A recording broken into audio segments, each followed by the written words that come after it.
unlimited royalty-free music for videos and media projects.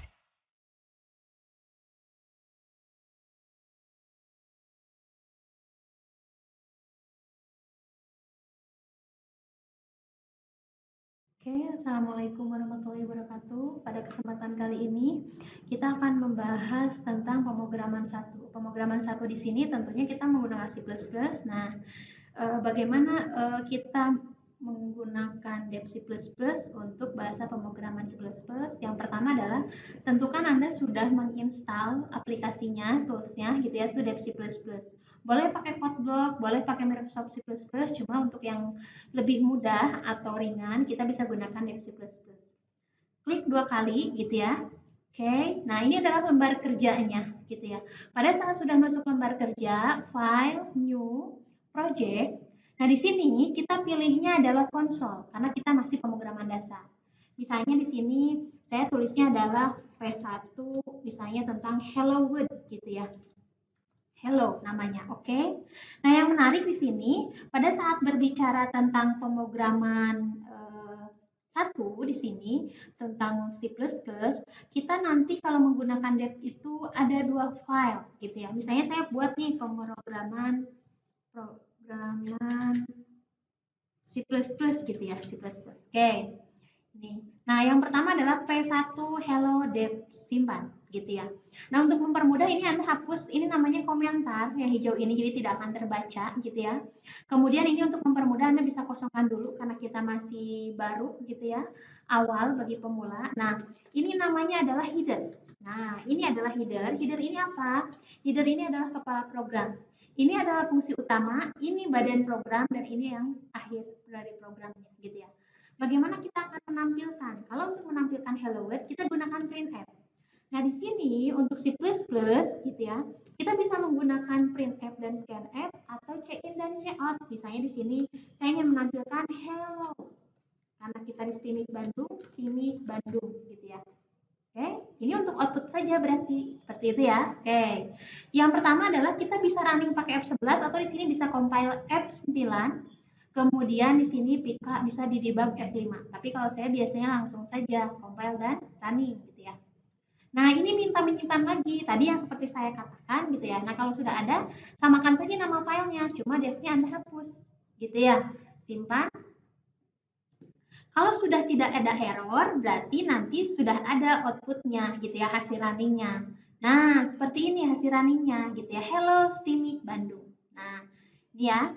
Hello Stimik Bandung. Tuh. Ini untuk tampilannya. Ya, untuk menampilkan yang pertama. Oke, next kita masuk ke deklarasi variabel statis dan dinamis gitu ya. Oke, di sini ada contoh yaitu untuk variabelnya. Di sini ada integer name. Nah, ini pendeklarasiannya adalah statis karena sudah ada isinya gitu ya. Maka nanti pada saat outputnya kita tinggal tampilkan saja printf, name. Nah, name ini yang berpengaruh namanya harus sama dengan ini gitu ya. Ini panggilan statis berarti tidak usah pakai simbol n. Nah, yang menarik adalah untuk variabel dinamis gitu ya. Dinamis char nama. Masukkan nama Anda di sini, %s karena karakter, ini %d karena integer gitu ya. Nah, ini pakai n, nama, simbolnya ini, karena panggilannya adalah untuk dinamis, seperti itu. Outputnya seperti apa? Nanti kita bisa langsung coba gitu ya. Oke, kita langsung coba di sini, masuk ke lembar kerjanya, untuk C++ gitu ya. Oke. Nah, di sini yang perlu diperhatikan adalah pada saat kita masuk ke lembar kerja, file, new, project gitu ya. Kita include IOStream. Tadi kita punya 2 variabel. Variabelnya adalah name. Name ini sudah saya isi misalnya 12.001 seperti itu ya. Ini berarti variabel statis gitu ya. Pakai komentar. Nah, ini komentar namanya variabel statis gitu ya. Oke, yang kedua saya mau nama, char, nama. Nah, ini mau dinamis, nanti kita inputkan. Berarti kalau name karena statis, berarti cukup kita menggunakan printf saja. Hati-hati, printf-nya di sini karena integer berarti %d, gitu ya. Tidak usah pakai n, langsung name. Nah, untuk awalan boleh dikasih misalnya di sini name, titik 2 seperti itu. Nah, di sini ada yang menarik. Kalau kita tambahkan slash n, ini pindah baris. Jadi nim satu baris, baris keduanya adalah nama. Tapi kalau tidak pakai slash n, maka nanti satu baris antara nim dan nama gitu ya. Printf yang kedua, kita akan memasukkan apa gitu ya? Nama. Nama gitu ya. Nama, kemudian hati-hati di sini karena kita mau ada inputan keyword, berarti pakai scanf gitu ya. Persen S karena kita menggunakannya adalah karakter gitu ya, karakter di sana. Persen S, kemudian koma, simbol N, nama seperti ini gitu ya. Nah, ini untuk pendeklarasian statis dan dinamis seperti itu. Nah, di sini cukup, jadi printf-nya 2 karena kita menampilkan sim ini sudah ada isinya. Nah, ini untuk yang deklarasi variabel statis. Seperti itu ya, dipanggilnya di sini berarti variabelnya secara dinamis. Oke, untuk merunning masih ingat kita bisa pakai F9 atau F11 atau di sini kita langsung tekan button compile and run gitu ya. Langsung. Oke, namanya di sini misalnya variabel. Oke. Nah, ini untuk variabel gitu ya. Nah, NIM-nya sudah ada kan? 12001 nama kita input. Misalnya saya Syafiq Ahmad. Gitu ya. Jadi ini statis, tinggal nampilkan saja karena sudah isinya.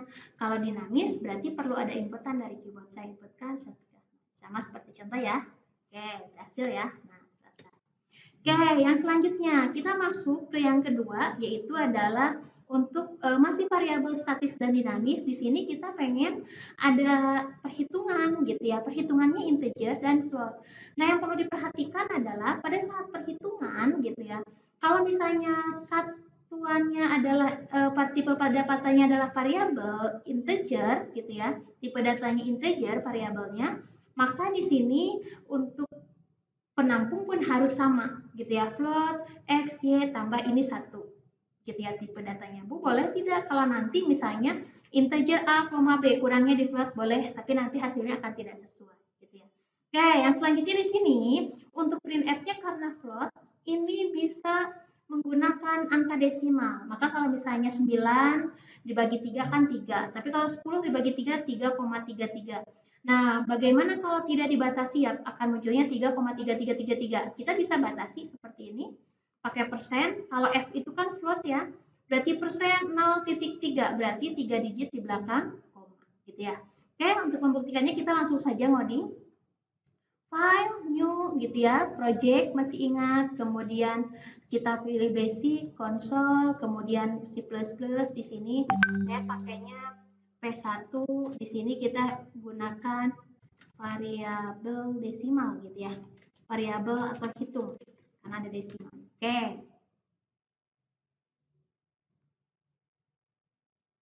Nah, di sini ini boleh dikosongkan dulu gitu ya. Nah, ininya kita kosongkan, kita lembar kerjanya.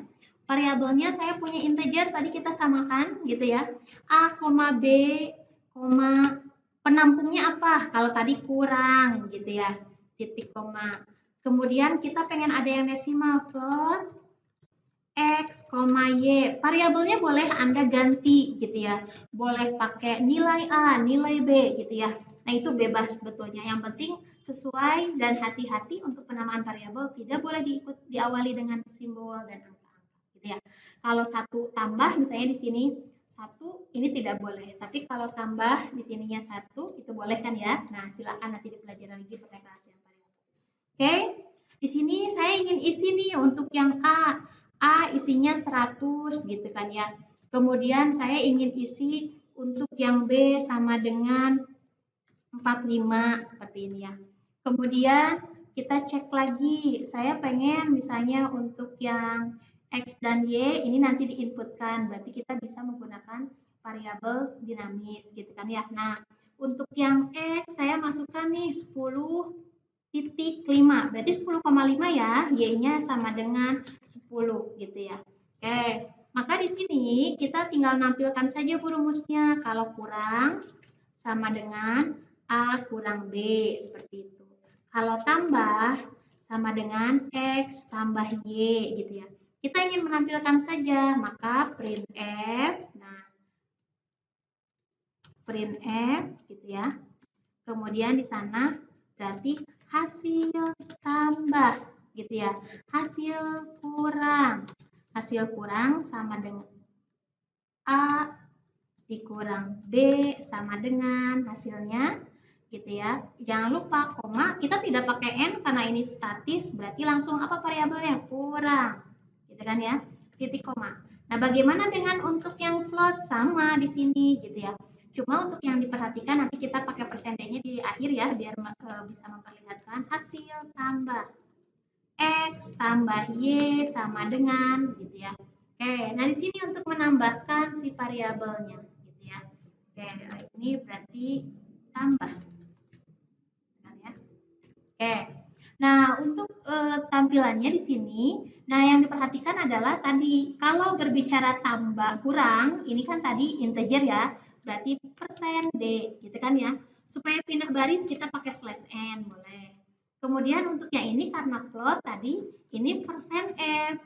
Oke Bu, saya pengen ditambah dengan digitnya hanya menambahkan 3 digit di belakang koma, berarti 0,3. Seperti ini, gitu ya.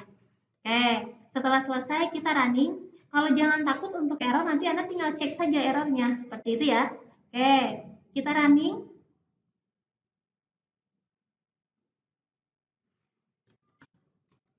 Variabel tadi variabel hitung ya. Simpan. Oke. Kita simpan lagi nih. Save as dulu projectnya. Oke. Nah, hasilnya ini bisa terlihat gitu ya. Variabelnya hasil kurang A dikurangi B, 100 dikurangi 45, 55 betul ya. 10,5 ditambah 10, 20,5. Karena saya mintanya digitnya 3 digit, 0,3, maka munculnya 20,500. Bu, saya pengen ganti, coba ini dengan 2. Boleh? Gitu ya, kita coba running lagi. Nah, jadi 2 digit seperti ini, gitu ya. Oke, untuk pertemuan kali ini silakan dicoba untuk menampilkan variabel statis dan dinamis, kemudian untuk menampilkan yang tipe datanya bisa menggunakan desimal juga, gitu ya. Oke, kita ketemu di next pertemuan terkait tentang pengondisian yaitu if else. Untuk latihannya silakan dicoba untuk menghitung luas segitiga, menghitung luas lingkaran, dan menghitung luas persegi panjang. Oke, untuk pertemuan kali ini cukup sekian, saya tutup. Untuk pertemuan terkait dengan pemrograman 1, yaitu untuk pengenalan variabel statis dan dinamis. Saya tutup. Assalamualaikum warahmatullahi wabarakatuh.